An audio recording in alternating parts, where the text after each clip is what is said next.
दिली आहेत हे मान्य केलंय। त्या कागदपत्रांची पडताळणी करू असं त्यांनी म्हटलंय। आताच्या घटकेला मी 4 दिवस म्हणजे 96 तास वाट पाहणार आहे। तितक्या वेळेत जर त्यांचं आलं नाही तर मी कोर्टात जाऊन या सर्वांना जबाबदार धरणार, असा इशारा सामाजिक कार्यकर्त्या अंजली दमानिया यांनी उपमुख्यमंत्री अजित पवार यांना दिलाय। दमानिया म्हणाल्या की आता यांना पुरावे म्हणजे नक्की काय हवंय। या सर्वांच्या कंपन्या एकत्र आहेत, त्यांना सरकारकडून आर्थिक लाभ मिळतो। हे लोक राख विकत आहेत, राख माफिया ते आहेत। पेपर देऊन मी त्यांना आर्थिक लाभ दाखवूनही त्यांना पटले नाही। हे पेपर ऑनलाईन आले आहेत, ते मी घरी बनवलेले नाहीत। त्यांनी 4 दिवसात यावर कारवाई केली नाही। मला लोकायुक्त आणि सीजे दोघांकडेही याचिका दाखल करावी लागेल, असं अंजली दमानिया म्हणाल्या। कसं आहे की मी सीएमना आणि अजित पवारांना, जे राष्ट्रवादी पक्षाचे अध्यक्ष आहेत, त्या दोघांनाही अतिशय स्ट्रॉंग असे पुरावे दिले। ऑफिस ऑफ प्रॉफिट म्हणजे महाजेनकोकडनं जी एका सरकारी कंपनी आहे, सरकारी कंपनीकडनं एका मंत्र्याला सरळ सरळ जर नफा मिळत असेल तर हे ऑफिस ऑफ प्रॉफिट म्हटलं जातं। याचे सगळे पुरावे, कंपनी डिटेल, बॅलन्स शीट, त्याच्यावर सही देखील होती, हे सगळे मी त्यांना दिले। आणि आता काल जेव्हा मला आधी अजित पवार म्हणाले की मी मुख्यमंत्र्यांना भेटेन आणि भेटल्यानंतर आम्ही त्याच्यावर निर्णय घेऊ, काल असं ते बाहेर आल्यावर असं म्हणाले की मला पेपर मिळालेत, हे त्यांनी मान्य केलं, पण त्याची पडताळणी करण्याची गरज आहे असं जे ते म्हणाले। तर त्यांना पडताळणी करायला 4 दिवस म्हणजे 96 तास खूप होतील। याच्यानंतर जर त्यांनी कारवाई केली नाही आणि राजीनामा घेतला नाही, कारण हे खूप स्ट्रॉंग पुरावे आहेत, अजून जरी त्यांनी राजीनामा घेतला नाही तर माझ्याकडे 2 चॉईस आहेत, जे मी करणार आहे, दोन्ही करणार आहे। एक म्हणजे लोकायुक्तांना पत्र लिहिणार आहे आणि सीजे म्हणजे मुंबई हायकोर्टात मी याचिका दाखल करणार आहे।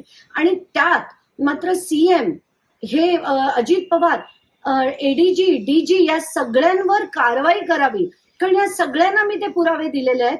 आणि जर ते त्यांचे मित्र आहेत म्हणून कारवाई करत नसतील तर हे चुकीचं आहे। ते राज्याचे चीफ मिनिस्टर म्हणजे मुख्यमंत्री आहेत आणि जनतेचे हाल होत आहेत, जनता चिरडली जाते अशा लोकांकडनं। आणि जर तुमचे मित्र म्हणून तुम्ही त्यांना वाचवत असाल तर ते हे अयोग्य आहे आणि त्याच्यावर मी कारवाईची मागणी तुमच्यावर करणार। दमानिया यांनी एबीपी माझा या वृत्तवाहिनीला मुलाखत दिली, त्यावेळी त्यांनी धनंजय मुंडे यांच्या मंत्रिपदाच्या राजीनाम्याची मागणी करत हे आरोप केलेत। त्या म्हणाल्या की ठोस पुरावा म्हणजे नेमकं यांना काय हवंय। बीड जिल्ह्यात वाल्मिक कराड याची दहशत आहे हे दिसतंय, आता आणखी काय हवंय। हे दोघंही एकमेकांचे मित्र आहेत, याबाबत आम्ही पुरावे दिले आहेत। कधी कारवाई करणार आहात? हे दोघांचे मित्र आहेत म्हणून जनता गेली खड्ड्यात, असं काही आहे का? तसं असेल तर सांगा, जनता बघून घेईल, असंही दमानिया म्हणाल्या। पुढे त्या म्हणाल्या, सैफ अली खान यांच्यावर हल्ला करणारा आरोपी सापडतो, पण सर्वसामान्य असलेला संतोष देशमुख यांच्यावर हल्ला करणारा आरोपी अजूनही सापडत नाही।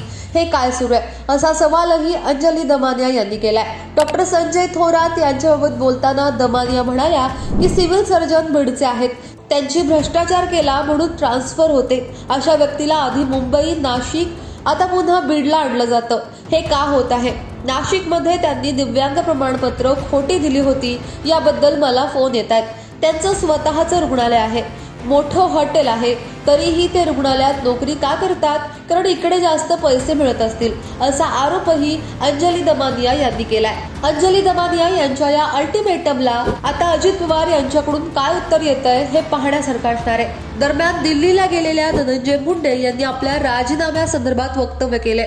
मुख्यमंत्री देवेंद्र फडणवीस यांनी राजीनामा मागितला तरच राजीनामा देईल, नाहीतर नाही देणार, असं धनंजय मुंडे म्हणाले। त्यामुळे या साऱ्यावरती आता अजित पवारांच्या प्रतिक्रियेकडे साऱ्यांचं लक्ष असणार आहे। अजित पवारांची प्रतिक्रिया येईल तेव्हा आम्ही तुमच्यापर्यंत ती अवश्य पोहोचवू।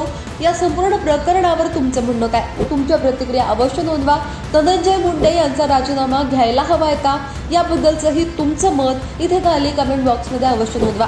आतापर्यंत लोकमत सबस्क्राईब केलं नसेल, फॉलो केलं नसेल तर लगेच सबस्क्राईब करा, फॉलो करा आणि पाहत रहा लोकमत। धन्यवाद।